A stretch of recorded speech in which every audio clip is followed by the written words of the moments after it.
You followed all the modern wellness advice. You do your morning gratitude journaling, you meditate, you repeat your positive affirmations. Yet, despite doing everything right, you still feel an underlying emptiness, leaving you wondering what is wrong with you. Psychologists call our tendency to return to a baseline level of emotion the hedonic treadmill.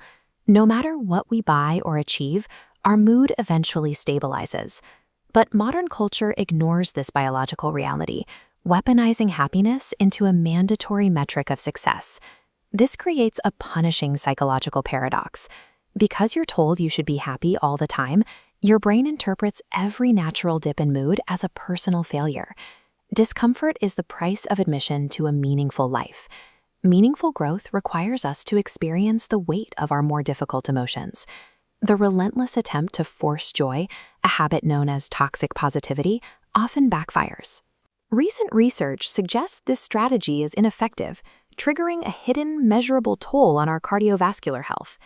Cognitive researchers distinguish between a healthy aspiration to be happy and a self-defeating concern about happiness. An aspiration is a flexible, long-term goal. Concern, however, traps you in a cycle of constant self-auditing, checking your mood like a thermometer against an impossible standard. That constant monitoring violently yanks you out of the present moment. Rather than actually experiencing your daily life, you are evaluating your performance of it, creating a cognitive distance that isolates you from genuine pleasure. To break this cycle, we have to look at negative emotions through the lens of evolutionary biology. These feelings serve as a highly specialized internal warning system. This diagram maps how specific negative feelings trigger distinct survival functions. Disgust prevents us from consuming toxins. Fear ensures we flee from physical danger. Anger signals that a boundary has been violated and we need to defend ourselves. Overriding this internal compass to project a flawless facade blinds us to reality. When we hide our true state, we create a barrier of emotional labor that makes authentic social bonds impossible to maintain.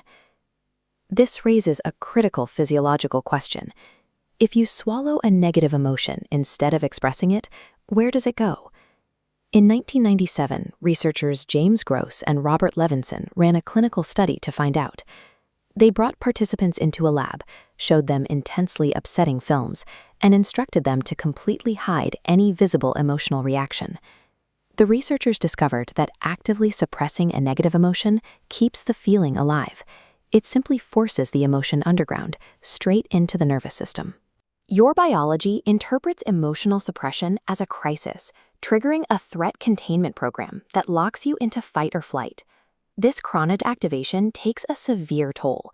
Clinical data links it to spiked resting heart rate, elevated blood pressure, and a 35% increased mortality risk. A person masking their distress might look perfectly calm on the outside, but inside, their organs are paying an enormous, unsustainable metabolic cost for that silence. To counter this, clinical psychologists use a framework called acceptance and commitment therapy, or ACT. It offers a direct biological antidote to the exhaustion of the hedonic treadmill. The core mechanism of ACT is deceptively simple. You allow negative feelings to exist. You let them move safely through your body without judging them or rushing to fix them. This simple act of non-judgmental observation signals safety to your brain.